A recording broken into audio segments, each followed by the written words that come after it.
누가복음 16장 19절에서 31절까지 말씀 한 절씩 교독하도록 하겠습니다. 어떤 부자가 있었는데 그는 항상 자색 옷과 고운 베옷을 입고 날마다 즐기며 사치스럽게 살았다. 그 집 대문 앞에는 나사로라는 거지가 상처투성이 몸으로 있었다. 그는 부자의 상에서 떨어지는 부스러기로 배를 채우려고 했다. 그런데 심지어는 개들마저 와서 그 상처를 핥았다. 나중에 그 거지가 죽자 천사들이 그를 아브라함의 품으로 데려갔다. 그 부자도 죽어서 땅에 묻혔다. 부자는 지옥에서 고통을 당하고 있었는데 고개를 들어보니 저 멀리 아브라함과 그의 품에 있는 나사로가 보였다. 그가 아브라함에게 외쳤다. 조상 아브라함이여, 저를 불쌍히 여겨 주십시오. 나사로를 보내 그 손가락 끝에 물 한 방울 찍어서 제 혀를 시원하게 해주십시오. 제가 지금 이 불 속에서 고통을 당하고 있습니다. 그러자 아브라함이 대답했다. 얘야, 내가 살아있을 때를 기억해 보아라. 내가 온갖 좋은 것들을 다 받는 동안 나사로는 온갖 나쁜 것만 다 겪었다. 그러나 지금은 그가 여기서 위로를 받고 너는 고통을 받는다. 이뿐 아니라 너희와 우리 사이에는 커다란 틈이 있어 여기서 너희 쪽으로 건너갈 수 없고 거기서도 우리 쪽으로 건너올 수가 없다. 부자가 대답했다. 그렇다면 제발 부탁입니다. 나사로를 저희 아버지 집으로 보내주십시오. 제게 5 형제가 있으니 그들이 이 고통스러운 곳으로 오지 않도록 나사로가 가서 경고하게 하십시오. 아브라함이 대답했다. 그들에게는 모세와 예언자들이 있으니 그들의 말을 들으면 될 것이다. 부자가 말했다. 아닙니다. 조상 아브라함이여, 누가 죽었던 사람이 가야만 그들이 함께 읽겠습니다. 아브라함이 그에게 말했다. 그들이 모세와 예언자들의 말을 듣지 않으면 비록 죽은 사람들 가운데 누가 살아난다 해도 그들은 믿지 않을 것이다. 아멘. 성경에 보면 부자에 대한 메시지가 참 많이 나옵니다. 가령 예수님께서 스토리 형식으로 많은 비유를 말씀하셨는데 그 가운데 한 3분의 1가량은 부자에 대한 언급이 많이 있습니다. 그런데요, 이 부자의 주인공은 하나님을 상징할 때가 많이 있었습니다. 그런데 이 부자이신 하나님은 항상 너그럽고 풍성한 분으로 묘사되어 있습니다. 인생을 살다가 힘들고 어려울 때 이 부자 되신 하나님은 많은 사람들에게 풍족함을 공급해 주었고 은혜를 베풀어 줬습니다. 그런데 이상하게 성경에 보면 부자에 대한 또한 부정적인 묘사도 있습니다. 2가지 비유를 보면 부자에 대해서 부정적인 묘사하고 있는데, 한 가지는 어리석은 부자의 비유 보면 이 부자는 곧 어리석다라고 성경은 가르치고 있습니다. 또 한 가지 오늘 본문 보면 부자와 나사로의 비유가 나옵니다. 이 부자 나사로 비유 가운데 부자는 어떤 존재입니까? 부자는 좋지 않는 존재로, 때로는 무지한 존재로 모시하고 있다는 것을 오늘 본문에서 이야기합니다. 여러분, 오늘 성경 본문 같은 경우는 부자에 대해 이야기하고 있지만 실상은 부자를 통해서 저와 여러분에게 많은 영적인 도전을 던져줍니다. 그리고 오늘 본문 같은 경우는 많은 성경학자들과 또 설교자들이 설교할 때 다급하게 설교하는 경향도 있었습니다. 그것은 뭐냐면 생전의 삶과 죽음의 삶이 명확하게 구분되기 때문에 많은 분들이 설교할 때 죽음 후의 삶을 묘사하면서 오늘 본문을 사용한 적도 있었어요. 자, 그들의 설교는 어떻습니까? 여러분 보십시오. 우리의 죽음은 분명히 천국과 지옥이 있습니다. 여러분이 지금 예수 믿지 않으면 여러분은 지옥 가게 될 것입니다. 그런 류의 설교를 참 많이 했습니다. 이 설교는 어떻습니까? 굉장히 맞은 설교입니다. 복음적인 설교입니다. 그러면서도 이 설교는 좀 더 우리가 오늘 본문을 통해서 우리 자신들을 돌아보아야 될 그런 기회를 놓치게 하는 경향도 종종 있었습니다. 여러분, 오늘 본문은 이 생의 삶과 또 저생의 삶에 대해서 비유하면서 결국에는 저의 생의 삶을 분명히 있다는 것을 말씀하면서 이 생의 삶에 대한 우리에게 영적인 교훈을 참 많이 던져주고 있습니다. 오늘 본문은 천국과 지옥에 대한 설교인 것 같지만 실상은 그 너머에 값진 진리가 이 안에 있다는 것을 볼 수 있습니다. 다시 말하면 부자와 나사로를 통해서 저와 여러분에게 큰 영적인 감동과 영적인 통찰력을 심어주고 있습니다. 오늘 본문에 보면 오늘 이 진리가 어떻게 묘사되고 있습니까? 비유를 통해서 증거되고 있습니다. 예수님께서는 하늘의 진리를 말할 때 어떤 문해체를 통해서 말하지 않았습니다. 예수님께서는 늘 복음을 전할 때마다 비유를 통해서 증거하기를 좋아하셨습니다. 왜 그렇습니까? 비유를 통해서 어떤 이야기 형식으로 복음이 증거되면요, 그 이야기는 곧 살아있는 이야기로 우리에게 다가오기 때문에 그렇습니다. 또 한 가지는 이 스토리를 다 듣고 나면 저와 여러분이 꼭 눈에 한편의 영화를 보는 것처럼 이 진리가 우리에게 다가오기 때문에 예수님은 비유를 통해서 말씀을 많이 증거하셨습니다. 예수님은 그 당시에 아주 강력한 영적인 메시지를 증거하려고 했을 때마다 비유를 사용하셨습니다. 누가복음 8장 10절에 보면 그런 말씀이 있습니다. 같이 한번 읽어볼까요? 함께 읽습니다. 시작. 예수께서 말씀하셨습니다. 너희에게는 하나님 나라의 비밀을 알게 해 주었다. 그러나 내가 다른 사람들에게는 비유로 말했다. 이것은 그들이 보아도 보지 못하고 들어도 깨닫지 못하게 하려는 것이다.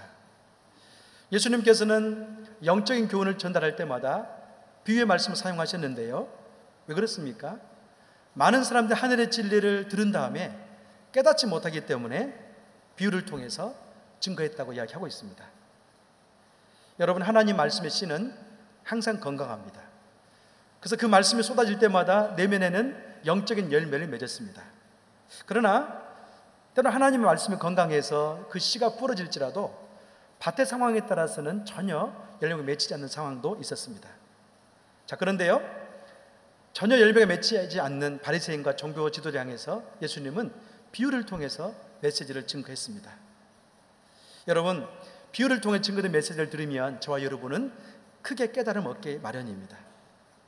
근데 문제는 뭐냐면, 선택받은 사람들은 그 진리를 통해서 진리를 보면서 변화되지만, 또 선택받지 않는 사람들은 어떻습니까? 진리의 말씀을 비유를 통해 들으면서도 전혀 변화되지 않았습니다. 오늘 본문은 크게 두 가지로 나눌 수가 있습니다. 한 부분은 부자와 거지 나사로가 이생의 삶을 볼 수 있습니다. 또 한 부분은 이 둘이 동일하게 죽었을 때의 상황을 볼 수가 있습니다. 먼저 19절과 20절을 같이 한번 읽어보겠습니다. 함께 읽습니다. 시작. 어떤 부자가 있었는데 그는 항상 자색옷과 고운 벼슬을 입고 날마다 즐기며 사치스럽게 살았다. 그 집 대문 앞에는 나사로라는 거지가 상터 추성이 몸으로 있었다. 그는 부자의 상에서 떨어지는 부스러기를 배에 채우려고 했다. 그런데 심지어 개들을 맞아 와서 그 상처를 핥았다. 오늘 본문에 보면 부자는 어떤 사람이었습니까? 그 부자는 항상 자색 옷과 고운 벼슬을 입었다고 이야기하고 있습니다. 이 당시에 자색 옷을 입은 사람은 굉장히 귀한 사람이었습니다. 왜냐하면 이 당시에는 염료하는 것, 염색하는 기술이 굉장히 귀한 기술이었습니다.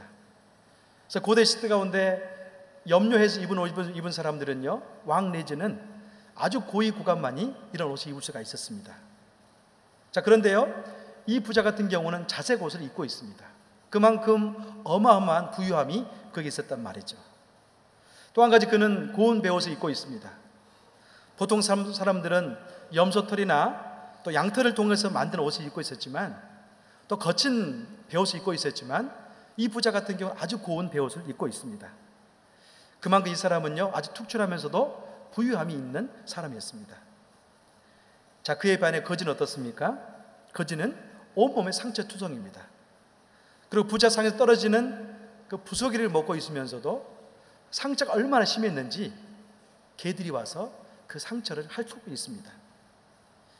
만약 우리 문화 속에 이 두 사람을 비유한다면 어디에 비유할 수 있을까요? 완전히 충족되진 않지만 흥부와 놀부 이야기 정도는 아닐까, 그 정도 생각해 봅니다. 흥부는 굉장히 풍요롭고 또 그 인생 가운데 너그러움이 있었습니다. 그러나 그에 비하면 놀부 같은 경우는 많은 자식이 있지만 먹을 것이 없는 그런 굶주림 가운데 삶을 살았습니다. 부자에 비하면 거지의 삶은 매일매일 굉장히 너무나 힘들어서 그냥 연명하는 그런 인생이었습니다. 여러분, 그런데요, 이제 이전의 삶은 굉장히 힘들지만 이들이 둘이 죽을 맞이한 다음에는 완전히 인생이 역전됩니다. 22절, 23절 좀 더 읽어보겠습니다. 시작. 그 중에 그 거지가 죽자 천사들이 그를 아브라함의 품으로 데려갔다. 그 부자도 죽어서 땅에 묻혔다. 부자는 지옥에서 고통을 당하고 있었는데 고개를 들어보니 저 멀리 아브라함과 그 품에 있는 나사로가 보였다. 얼마 시간이 지나서 이 둘은 다 죽음을 맞이하게 됐습니다. 재미있는 것은 거지가 죽자 어떻습니까? 천사들이 그를 품어서 아브라함의 품망 가운데 안겼습니다. 문제는 그 부자가 죽자마자 어떻습니까? 지옥에서 고통을 받고 있는 그 상황을 오늘 본문에서 보여줍니다. 여기 나와 있는 지옥은 하데스라고 표현할 수가 있습니다. 이 하데스라는 것은 지옥이라는 표현인데 구약에서 나오는 소울과 같은 그런 의미를 가지고 있습니다. 의인과 악인이 동시에 있는 것을 이야기합니다. 천년의 심판 다음에 완전히 영원히 들어가는 그런 천국과 지옥의 개념이 아니라 어느 정도 시간 동안 머물러 있는 지옥과 천국을 이야기하는 그곳입니다. 자, 그런데 이 지옥 가운데 한 가지 중요한 것은 뭐냐면 하데스 같은 경우는 한 번 들어가면 다시 나올 수 없는 곳입니다. 여러분, 천주교 같은 경우는 연옥설이 있죠. 그 연옥설 같은 경우 이 하데스와 다른 표현입니다. 연옥설의 특징이 무엇인가요? 연옥설은 죽은 사람이 연옥에 들어가면 문이 닫혀 있는 것이 아니라 어느 정도 열려 있습니다. 가령 어떤 사람이, 우리가 아는 사람이 연옥에 들어가 있습니다. 그러면 그 연옥에 들어간 사람을 위해서 생전에 있는 사람이 많이 기도를 해줘요. 그러면 그 기도의 양에 따라서 천주교인들은 연옥에 있는 사람들이 천국 간다는 것을 믿고 있어요. 그래서 지금도 어떻습니까? 천주교에서는 죽은 사람들을 위해서 기도하는 그런 풍습을 가지고 있습니다. 자, 그런데요, 이 하데스란 지옥 같은 경우는 한 번 들어가면 출구가 닫혀 있습니다. 그래서 그는 변동할 수가 없이 그곳에 영원히 들어가게 되어 있습니다. 여러분, 지금 부자는 바로 그 하데스 지옥 가운데 들어가 있습니다. 부자가 보니까요, 너무나 기가 막힌 현상이 벌어지고 있는 거예요. 그는 이 지옥 가운데 갇혀서 너무나 힘든데 자기가 보았던 그런 거지 나사로가 아브라함 품 가운데 즐거움 가운데 있는 것을 보았습니다. 오늘 본문은 이 부자의 두 번의 간청을 통해서 저와 여러분에게 영적인 교훈을 던져주고 있습니다. 자, 첫 번째 간청은 무엇인가요? 부자의 간청은 조상 아브라함이여 저를 불쌍히 여겨 주십시오. 그 간청이 오늘 저와 여러분에게 영적인 도전을 줍니다. 오늘 본문 24절 25절 같이 읽어보겠습니다. 함께 읽습니다. 시작. 그가 아브라함에게 외쳤다. 나사로를 보내 그 손가락 끝에 물 한 방울 찍어서 제 혀를 시원하게 해주십시오. 제가 지금 이 불 속에서 고통을 당하고 있습니다. 그러자 아브라함이 대답했다. 얘야, 내가 살아있을 때 기억해 보아라. 내가 온갖 좋은 것을 다 받는 동안 나사로는 온갖 나쁜 것만 다 겪었다. 그러나 지금은 그가 여기서 위로를 받고 너는 고통을 받는다. 아멘. 부자가 사후에 간청한 것은 너무나 힘든 지옥생활 가운데 아브라함에게 간청을 한 가지 합니다. 여러분, 이 모습은 자주 봤던 상황이지 않습니까? 생전에 나사로가 그 부자가 했던 상황과 동일합니다. 내 인생이 너무나 힘드니 지금 나를 좀 도와주세요. 그 간청과 이 부자가 너무나 목마르니 나에게 물 한 방울만 좀 주세요. 동일하게 지금 간청하고 있습니다. 그때 아브라함은요, 부자에게 한 가지를 상기시킵니다. 그게 뭔가요? 얘야, 내가 살아있을 동안에는 기억해 보아라. 너는 그때 굉장히 풍족히 살았지만 지금은 그렇지 않다는 것을 이야기하고 있습니다. 내가 생전에 받은 것은 족하는 것이고 나사로는 지금 그때에 비하면 좋은 것을 얻고 있다는 것을 우리에게 이야기하고 있습니다. 사랑하는 여러분, 한번 생각해 보세요. 본문에 역전된 상황은 저와 여러분에게 영적 교훈을 주고 있습니다. 오늘 본문에 나온 부자는요, 바리새인을 상징합니다. 바리새인은 착각에 빠진 한 가지가 있었는데 그것은 뭐냐면 인생을 살다가 이생의 부자는 하나님의 큰 축복이란 그런 개념 가운데 살았습니다. 반면에 가난은 무엇인가요? 하나님의 심판과 저주라고 여겼습니다.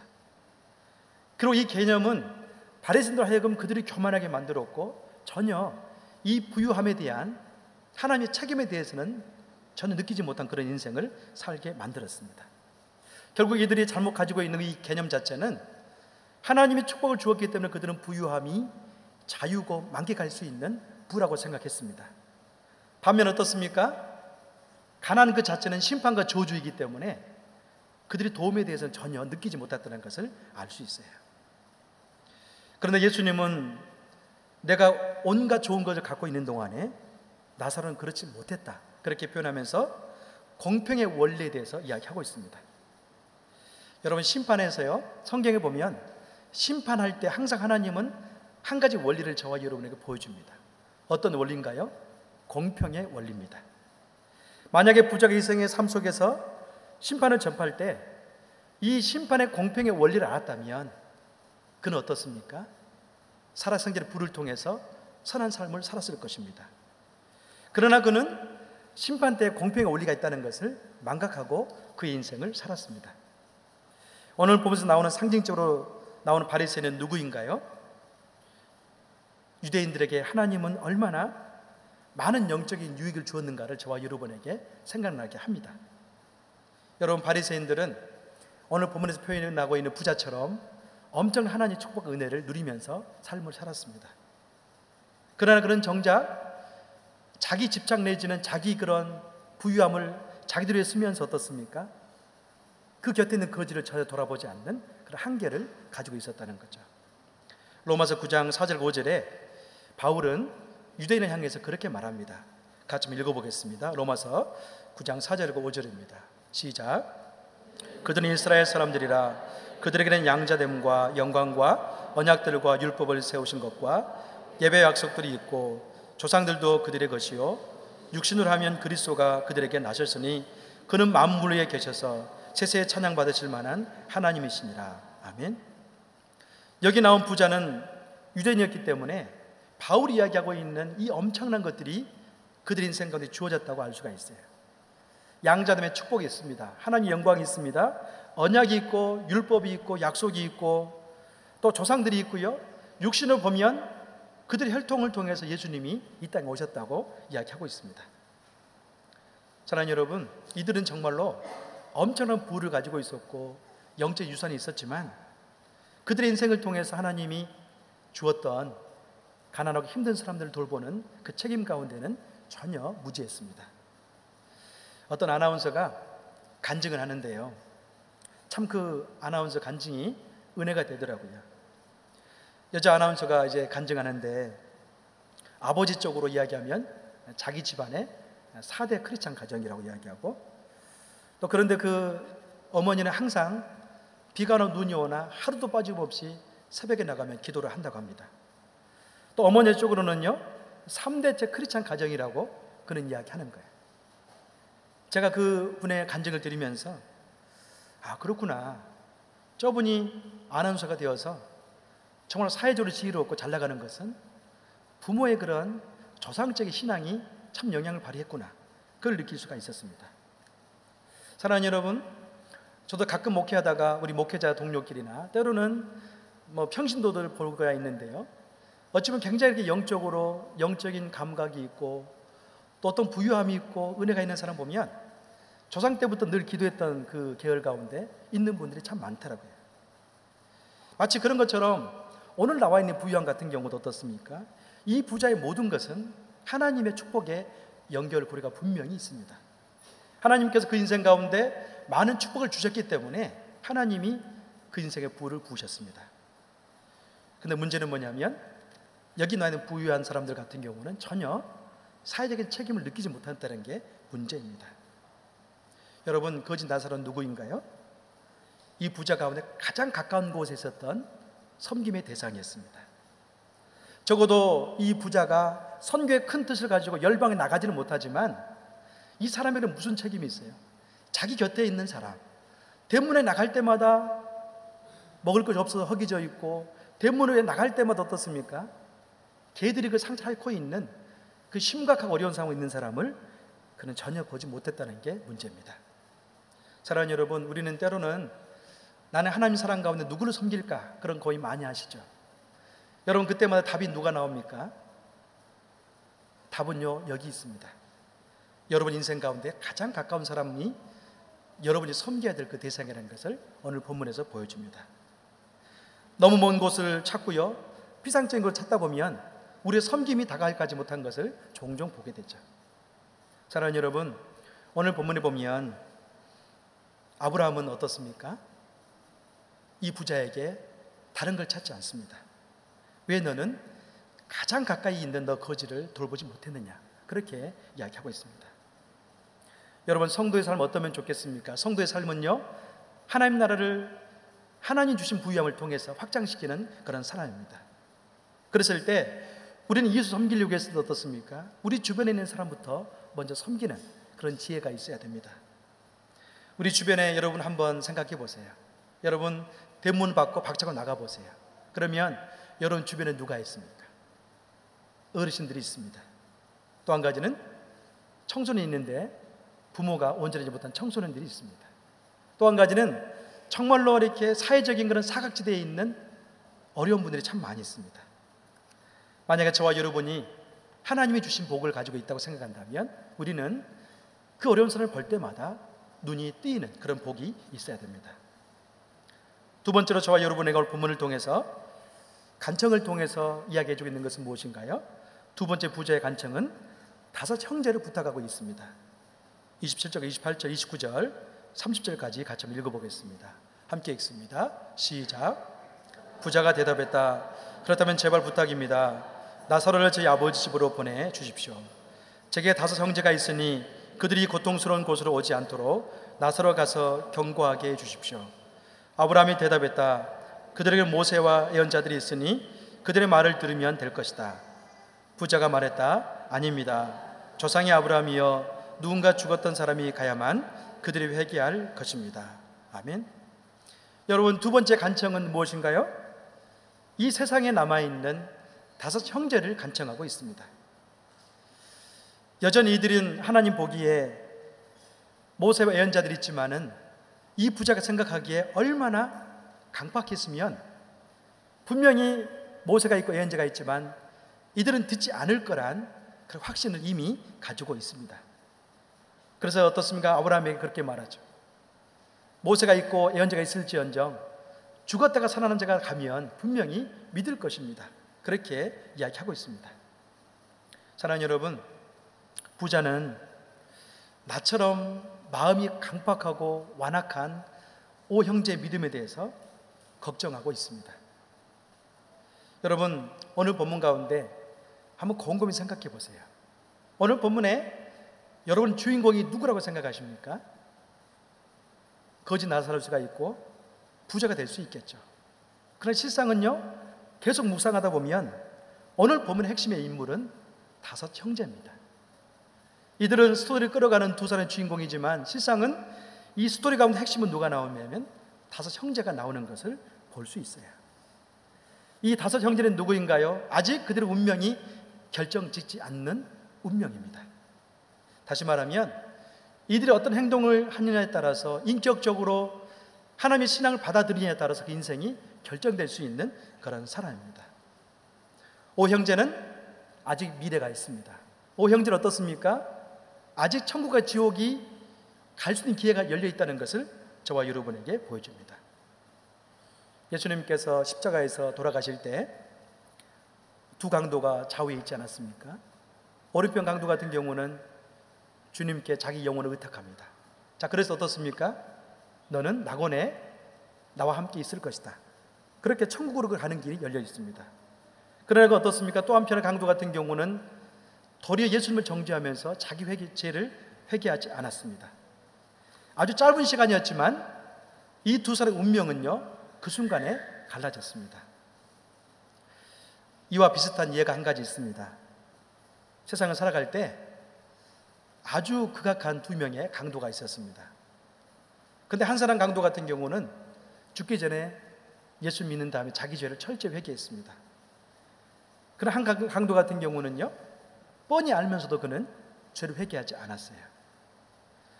이 2 강도는 죽은 다음에 이제 똑같은 상황이 벌어졌습니다.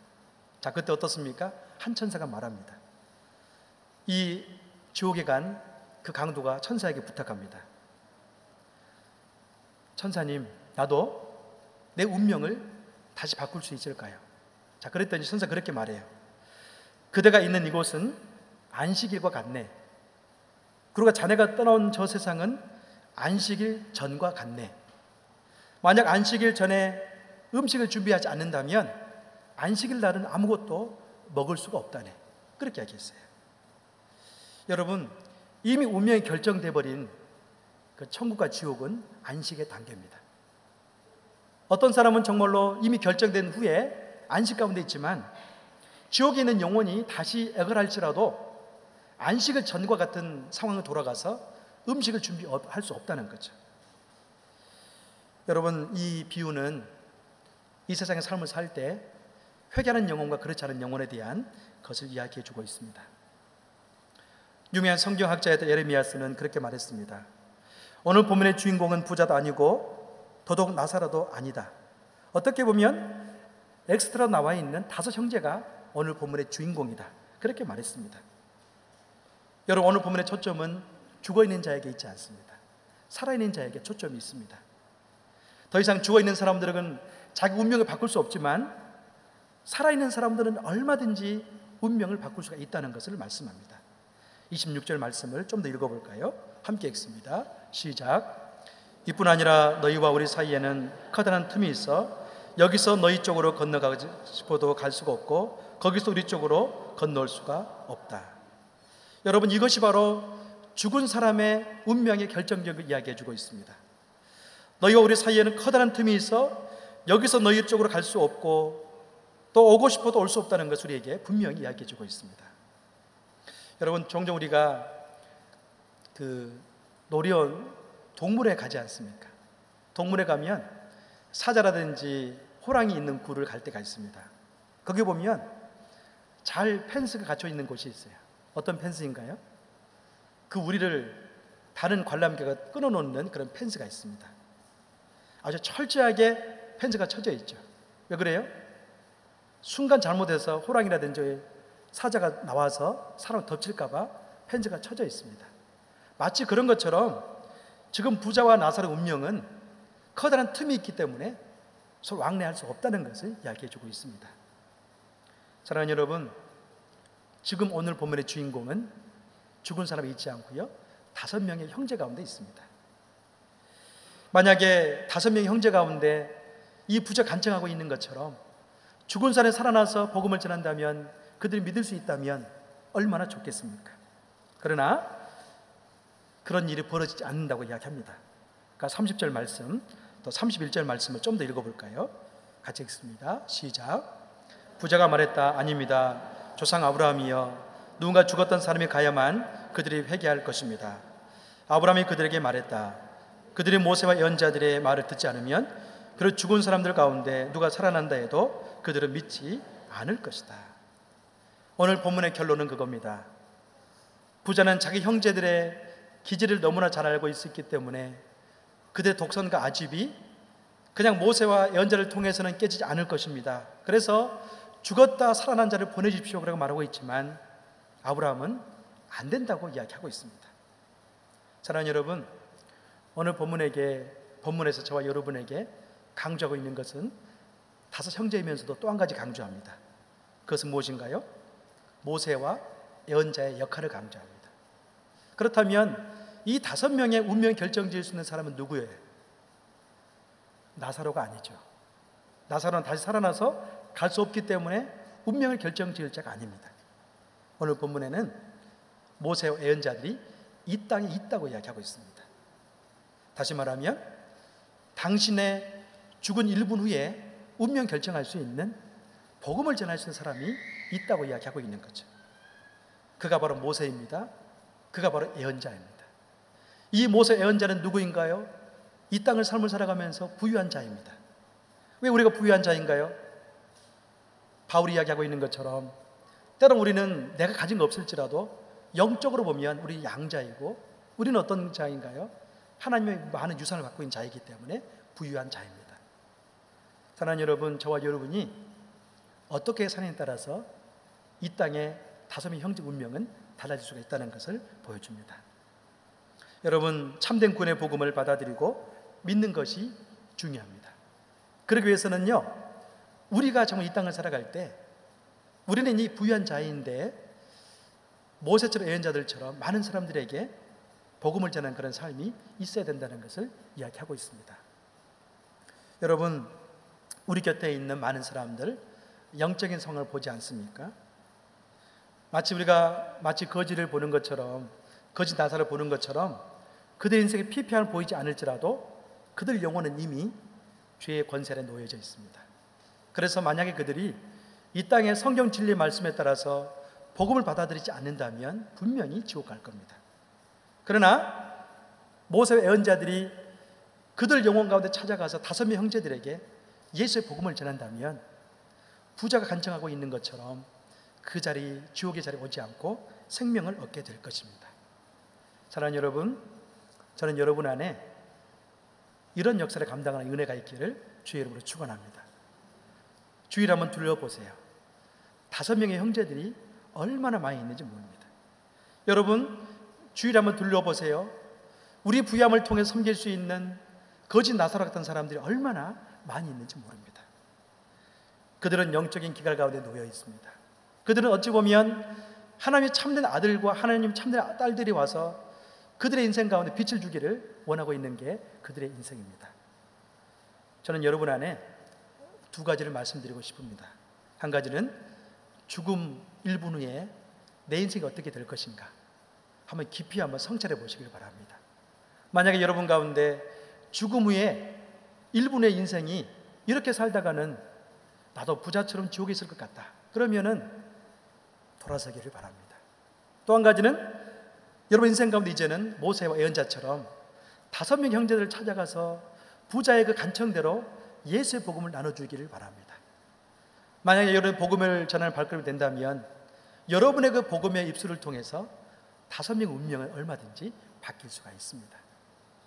그런 은혜가 있기를 주의 이름으로 축원합니다.